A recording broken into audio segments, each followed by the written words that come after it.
The Entrepreneurs Library, episode 36. Welcome to the Entrepreneurs Library, the only book-centric podcast that reviews all the top-selling business books and shares authors' perspective firsthand.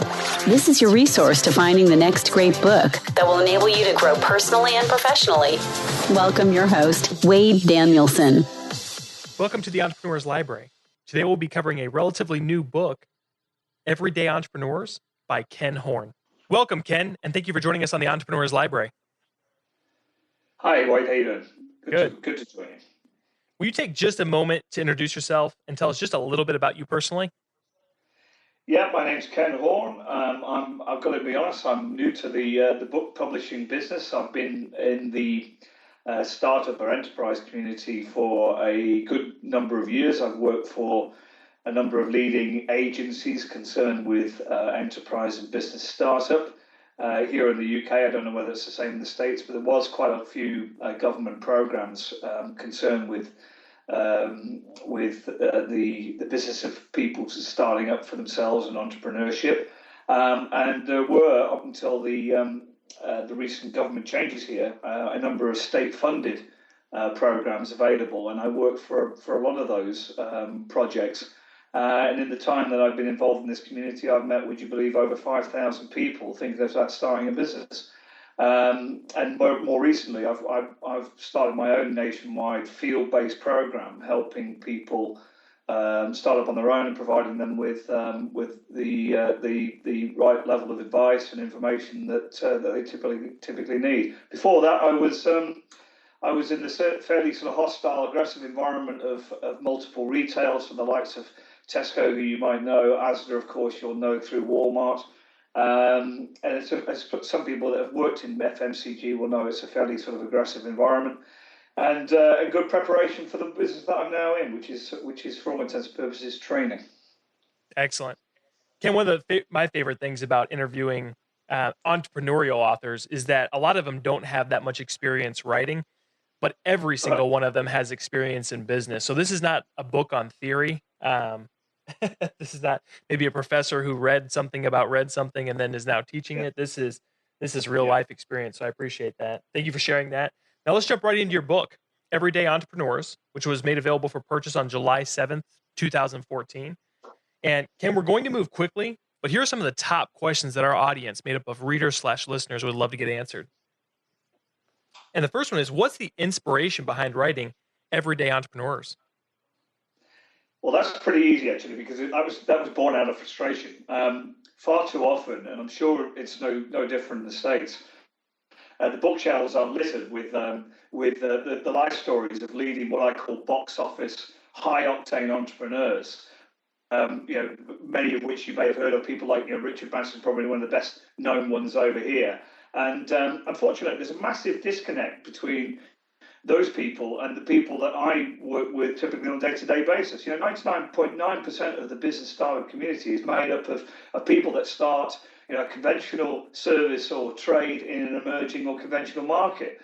They don't actually want to start an airline tomorrow. So unfortunately, there's no real reference out there or no material that is written to represent those people. And just picking up on the point that you made a moment ago, this is not some sort of theoretical exercise. Most of the material in this book is actually written by the people that I've worked with over the last 6 or 7 years in the startup community. So actually, in answer to the question, what inspired me, it was because I was fed up with I know you've got a similar program in the States called the Dragon's Den. You certainly have got The Apprentice, because I'm pretty sure Donald Trump hosted that. But we have a similar thing here. And there's been quite a lot of material written over here about how much those sorts of programs are actually dissuading and discouraging people from actually starting up at all, which is exactly the opposite of what they're designed to do. And the reason for it is because people are looking at these programs and they're reading these books and reference points and saying, do you know what? I'm not like this person. I'm just a typical Joe that wants to go out and start a conventional business in an emerging market, and I don't necessarily want to dominate the world. And that's what I wrote it for.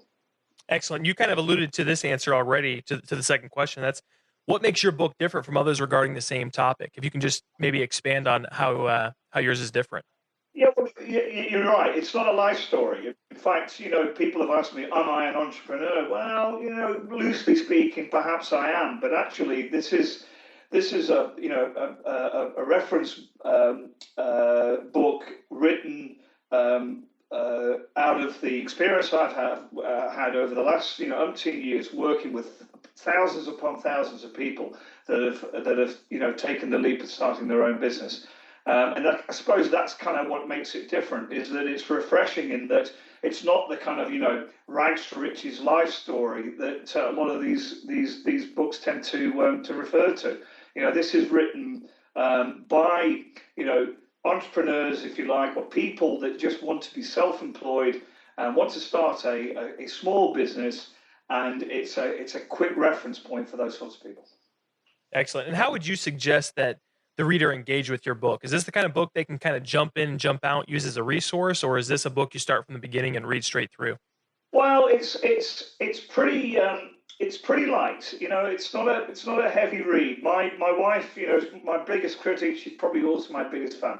And she read it in 4 hours, and she came away. And bear in mind, this is a person that was involved in the kind of editorial process and the whole process, and probably had seen enough of it by the time it was actually published. But actually, once she'd read it, you know what? She went away thinking, I really want to start a business. And that's what I would hope that people draw from this, is that I hope that it inspires people to actually say to themselves, you know what? This is not the myth and mystery that a lot of people say that it is. Actually, starting a business is a fairly straightforward and painless and very, very inspiring process.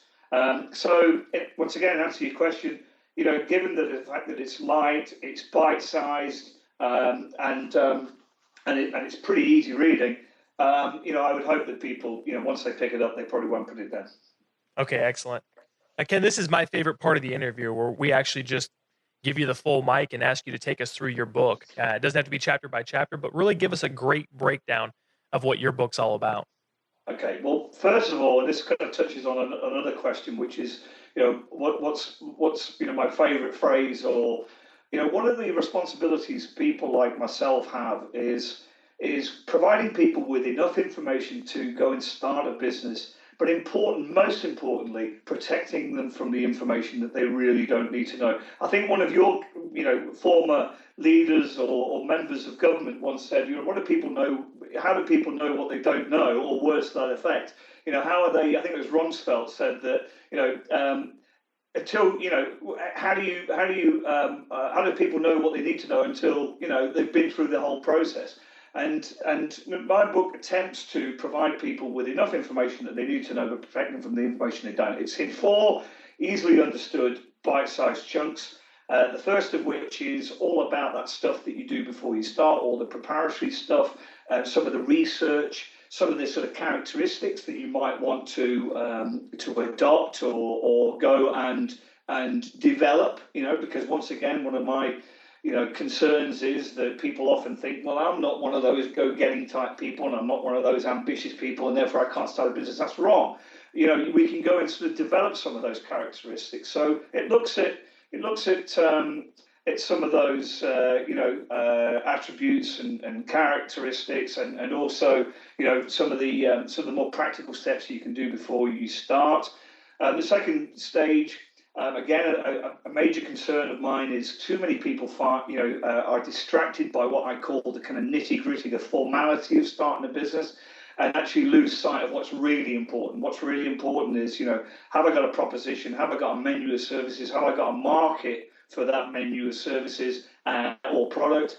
And most importantly, have I got the means of delivering one to the other? Or broadcasting one to the other. That's a business. The formality is actually less important. However, we do need to tackle it. We do need to understand it. And so the second part sort of refers to much of the formality of setting a business up, the registration, some of the implications as far as the law is concerned, and so on. The third part, of course, we must have good control of our business. So it's all about finance. However, it's called, money mumbo jumbo, because the world of finance, I'm afraid, is kind of wrapped up in that whole sort of terminology, jargon stuff. And I've been in that environment myself. I came out of that environment. There's a huge amount of myth and mystery surrounding the whole sort of finance thing. So it strips away that, it strips a lot of that sort of terminology and jargon away and gets down to some basics, about sales forecasting, profit and loss account, cash flow, etc. And hopefully sort of treats it in a kind of bite-sized, understandable way. And the fourth section, I make no apology for leaving it to the end. It's by far and away the most important area of any business. What am I selling here, and who am I selling it to? So understanding those people, that market, and most importantly, the whole thing's rounded off with giving people inexpensive but very effective ways of broadcasting your business proposition, product, or service. And believe it or not, there are oodles of things that we can do in order to promote and publicize a business without spending oodles of cash. So that's what it does. And I suppose the kind of summary is, hopefully it does strip away that kind of myth and mystery about starting a business. And I would just hope that people, once they've read this, are inspired to say to themselves, you know what, this isn't as painful as I thought it would be. I'm going to give this thing a go. And I couldn't be more pleased if that was the case. Excellent. So and you might have just said it there at the end, but if the reader could only take one action item or principle or concept out of your entire book, out of all that you just went through, what would you want that to be? Yeah, it's an interesting question. The business leaders, the business gurus, the likes of Branson, the likes of Trump, they have their place, these people. Don't get me wrong. I think they're very, very capable people. But you know what? They're probably for people once they reach a certain point in their business development. Okay? I get people started. That's what I do. That's what I do well. And therefore, what I hope people, draw from this is the fact that, this is the information that I need to know right now to launch this thing. Yes, there's a huge amount of information that I need to pick up along the way, but pick it up along the way. Right now, this is the information you need. If you kind of digest this, you'll start a successful business for at least 6 to 12 months. What happens thereafter? Go and talk to Theo Paphitis, go and talk to Richard Branson. Probably I'm not your guy at that point. Okay. But at least you've got to that point. That's the main thing. Yeah, absolutely. And this next question, Ken, might be a little bit awkward because it's really put in here to, I think, hopefully give the author the ability to kind of brag on himself, but also if there's not a favorite quote that you have from your book that you wrote, maybe one that's resonated with people who have read it already and one that's kind of floating around. So your choice, but do you have a favorite quote from your book? Well, my favorite quote, and I use it all the time because we deliver training, is, we provide people with the information that they need to know, and we protect them from the information that they don't need to know right now. And I know this is a common thread that I'm banging on about, but it's really, really important that people grasp this principle that actually, do you know what? Setting up a business is quite a painless process. And the danger, I'm afraid, and I'm afraid the internet and online services have got a lot to answer for here. You go into an online platform and try and understand how to start a business, but you control the volume. Typically, Wade, you know what people do? They turn it up full blast. And no wonder they implode and they drown in an ocean of information. This book just provides people with enough information to go and start a business. That's great. I appreciate this message because in this time, 2014, there is, I mean, you love it because there's so much information out there, but it's too much between social medias and it's the biggest single observation. We run workshops and events all over the country here in the UK. And 20, 30 people turn up on a regular basis and listen to 2 days worth of valuable information. And the first thing they'll say when you ask them, how's the experience been so far? The answer is there's too much information out there. And like I said earlier on, how do people know what they need to know? This is the difficulty, and that's my responsibility, is for them to trust me to provide them with the information that they're going to need for the first 3, 6, 12 months. What happens thereafter? There's other very capable people that they can go and access and talk to at that point. Excellent. Very good. Well, if there's only one other book that you could recommend to our listeners based on the way it's impacted your life, hopefully it's created a paradigm shift. He's American, and I think he's a former Washington Post journalist, and everybody will have heard of him, Malcolm Gladwell. I read a lot of his stuff. My favorite book of his is Outliers. Has no relation whatsoever to starting a business, I don't think, but it's a book that's had a particular impact on me, and my kids are kind of sick of me saying, read this. I'm trying to sort of step it down their throat every 5 minutes. But very, very interesting reading. Malcolm Gladwell, check him out. Excellent. Yeah, great suggestion. Yeah. Ken, before we depart, can you recommend the best way for our listeners to get more information on you and your new book, Everyday Entrepreneurs? Yeah, we've got a website. It's pretty imaginative. It's Ken. My email address, if people want to write to me directly, they're very welcome to do so. And I do try and respond to everybody. Really, I do. It's ken@kenhorn.co.uk. My website is kenhorn.co.uk. No E on the horn bit. Obviously, the book's available. With most leading platforms, iTunes, Amazon, Kindle, and all these sorts of players, so they can access that. And if they find themselves in the UK at any time, come along to one of our workshops. You'd be very, very welcome. Excellent. Well, Ken, thank you so much for coming on and sharing your creation with us. Yeah, well, thanks for inviting me. So you're very welcome, and it's really good to talk to you. Thanks again for listening in today. And if there was a book you would love to hear reviewed by the author, please visit us on iTunes and leave us a review with that book title. If you would like to get your hands on Everyday Entrepreneurs or any of the other resources mentioned by Ken, just look at the show notes at the elpodcast.com. Looking for your next book idea? Head over to the elpodcast.com, where Wade shares his amazing resource, the top 10 business books recommended by over 500 entrepreneurs, with you for free. That's the elpodcast.com. Till the next time, keep it on the EL.